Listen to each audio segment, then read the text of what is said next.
I was not rolling! Welcome to this episode of Time Doodles. Today we are painting and talking about one of the most influential stories of all time, Berserk. So pick up a hot drink and come with me into the world of Kentaro Miura. That was the most ridiculous intro of all time. Finally, I've been wanting to make a Berserk episode since the beginning of my series. The only reason why I haven't done it yet is because I wanted to go catch up with the whole manga first. And I still didn't catch up with the manga. Yep, this is awkward. Berserk might just be my favorite story of all time, but I have not read the manga yet, so why am I making this episode before catching up with the books? It's because the creator of Berserk, Kentaro Miura, recently passed away. His works have been stuck in my head lately, and I have a lot of flashbacks from 16 years ago when I watched the original Berserk anime series from 1997. It is the only anime I've watched more than once in my life, and I've watched many. I remember I was in my first apartment after moving to Montreal with 3 of my best friends, one of them being my beloved super intelligent cat. I still miss you, Stu. You were the greatest cat to ever live, and you lived through the memories and strength that you gave me, buddy. Those were very special years. It was the very beginning of World of Warcraft. We were like 21. Our lives consisted of gaming, eating pizza, and yeah, it would have been cool to add a third element there, but there's none. Gaming and eating. I think I had some university and later on a job in a restaurant, but I only remember gaming and ordering food. The best part, there was this combo from that place called the Mega Special. It was awesome. It was like 2 large pizzas, wings, fries, drinks, and a whole McCain cake. I'm getting back to Berserk now. I'll keep the story about the naked old man for another episode. So, what happened is we rented the DVDs of the 1997 Berserk anime at the video store. Yeah, we still had those back then. There was no Netflix, no streaming platforms. We found Berserk in a small video store and prepared for a movie night, completely unaware about the fact that I had in my hands one of the most influential Japanese stories of all time. So we inserted that DVD in my PlayStation 2 and started binging. I've never been more invested in what I was watching in my whole life, and I'm a mega consumer of movies, series, and anime. We had to binge episode after episode. We watched the 25 episodes in 2 days. Then me and my buddy told our other roommate that he needs to watch it too. So we watched it again. Then a month later, another of my best friends visited us in Montreal, and guess what? We could not let him live in the darkness any longer, so we had to watch it again. Oh, before I continue with Berserk, here's a super disclaimer. I made this artwork completely looking at a scene that I love from the Berserk anime, so it's a painting by observation for the most part. I'm far from being a master, and this is not what my content is about. It's not about showing you a masterful display of art. We discuss a nerdy topic while practicing and being on the journey of becoming a better artist. I may be old enough to be a master, but I used to be a musician mostly, and I picked up art in my late 20s, even though I did draw quite a bit as a kid and in high school. While most of my Coffee Time Doodles illustrations are my own creations from scratch with few reference images, this one and the Dragon Ball one are observation drawings. I'm learning a lot from doing exercises like this. I've also been studying advanced illustration classes in the evening lately. I'm trying to improve as fast as I can. So this scene here is a key moment in the story of Berserk, where Guts decides to leave the Band of the Hawk and ultimately leaves Griffith behind. It's the moment that changed everything. The most notable thing about this story that makes it so powerful, even more than the amazing art and setting, is the character development. There's nothing like this. Well, now there is, because the relationship between Griffith and Guts shocked so many people that a lot of authors were inspired by it. Without Berserk, there would be no Code Geass, Claymore, Death Note, Final Fantasy VII's Buster Sword, Soul Calibur's Nightmare and Siegfried with their giant swords. There would be no Dark Souls without Berserk. Yep, one of my favorite games of all time. You can Google it. There's a long list of Berserk references and inspirations in Dark Souls. And director Hidetaka Miyazaki admits to taking a lot of inspiration from the books.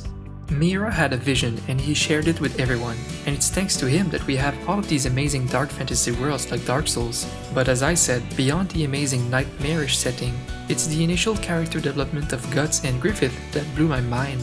If I can get a little bit into the spoiler area of the first story arc of Berserk, here's what I find so powerful about Griffith and Guts' relationship.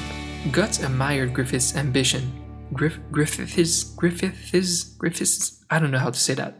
and he agreed after losing a duel to join the Band of the Hawk and to try to find some purpose in his life. He knows nothing about his purpose other than he likes fighting. He likes living on the edge of life and death. Griffith grows to have a huge admiration for Guts, so much that he realizes that Guts is the only person that he actually truly respects or could consider an equal or a friend. But one night, Guts overhears Griffith say, "A friend should never subsist to another's dream. For me to call a man my friend, he must be equal to me in all respects. The man who would be my friend must have a reason for living that goes beyond me." So Guts thought that the only way he could earn his respect or friendship is by leaving him, by being his own independent man. So that's what he did. And then comes this scene that I'm drawing. Guts leaves the Band of the Hawk. Griffith and Guts have a duel, and Griffith loses. He's shocked, and then falls apart completely. The same night, he purposely destroys everything he spent his whole life working on. He completely crumbles into madness and abandons his dream. This is such an intense moment, especially if you read either the manga or you watch a 1997 series. I say this all the time and I'll say it again, the only medium that can accurately translate the pacing of a manga or any book is series, not movies. If you haven't watched the original Berserk anime, please don't watch the movies. The pacing is completely off, and it takes away the intensity of the story. In the manga or the original anime, you spend a long time just enjoying the amazing feats of the Band of the Hawk. You get to learn about the members and you love them. You can see the mighty Griffith in his most glorious form. He's unstoppable. He's a war genius with the eloquence and chivalry of a noble. Everyone looks up to him. But Griffith had no equal until he met Guts. And when they first met and then fought a duel, Griffith said, "And so now you belong to me, Guts. From now on, he's a member of the Hawks." That's what I should say when I get new subs on YouTube. "And so, now you belong to me. From now on, you're a member of the Little Devils," or something. So Griffith was admiring him so much, he wanted Guts to adore him. He wanted to own him. So to see his only equal, his only potential friend abandon him, his world shattered. The mighty Griffith was no more. What was left was only crumbles of him. And the rest of the story is history. The descent to madness of this mighty and charismatic character is the most iconic, shocking, and brilliant piece of character writing I've ever seen. It's just pure raw emotions on a plate. Similar to Guts' romance with Casca. It's uncomplicated on the surface, but really powerful. Mira seems to have this insane ability to make us feel strong emotions with very limited dialogues. Just events, situations, mutual understanding between the characters. It's raw and it feels natural. It doesn't need any explanation. This crazy and disturbed bond between Guts and Griffith inspired so many character relationships in other stories. It's funny because I described the same concept in my last video about Persona 5. It's because in Persona 5, the relationship between Akechi and Joker is exactly the same as Griffith and Guts. It's hugely inspired by Berserk. Akechi was full of hatred and hated everyone but Joker, whom he had a lot of admiration for. Joker was the only one he could ever consider a friend, because he was his rival. Think of L and Light Yagami in Death Note, Lelouch and Suzaku in Code Geass. Same concept, they are rivals and have a lot of respect for each other despite being enemies, and they consider each other equals or even friends. These relationships come straight out of Miura's writing of Griffith and Guts. It's a very powerful dynamic and makes a really interesting story. You get sucked in their relationship and deep down you really want them to become friends. But it's impossible, so it's just a dynamic that can't end well. Alright, I will stop discussing this story here, as I think that everyone that haven't read the manga should stop everything and go read it or watch the 1997 anime for themselves. And since I did not yet read the manga, I would like to maybe do a part 2 of this topic in a few months when I'm done catching up with the manga. It's very unfortunate that the fans won't get to see the ending of Miura's story because he sadly passed away before he could finish writing it. But I heard that he did tell people around him, around the production of his works, how he intended to end the story. So maybe one day, Berserk will finally get the good quality full anime it deserves, and they could try their best to finish the story as close as possible to how Miura would have. Nothing would make me happier. I can't believe that no big anime studio picked up Berserk. And I feel like now that the whole world is talking about Berserk because of what happened, that it might be the right time for a studio to consider it. Alright, so that's it for this episode.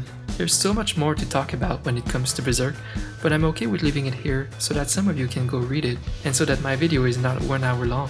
As always, I enjoyed sharing my thoughts with you about something I really like, and I think I learned a thing or two while making this artwork. It's a bit too symmetrical and plain for me, but it's still a cool scene and I'm happy that I drew these two characters together for sure. So if you want to follow my content, you can follow me on Twitter for updates, art and memes, or you can find me on Twitch at this link. Please consider subscribing if you enjoyed the video, and see you next time. Thank you for watching.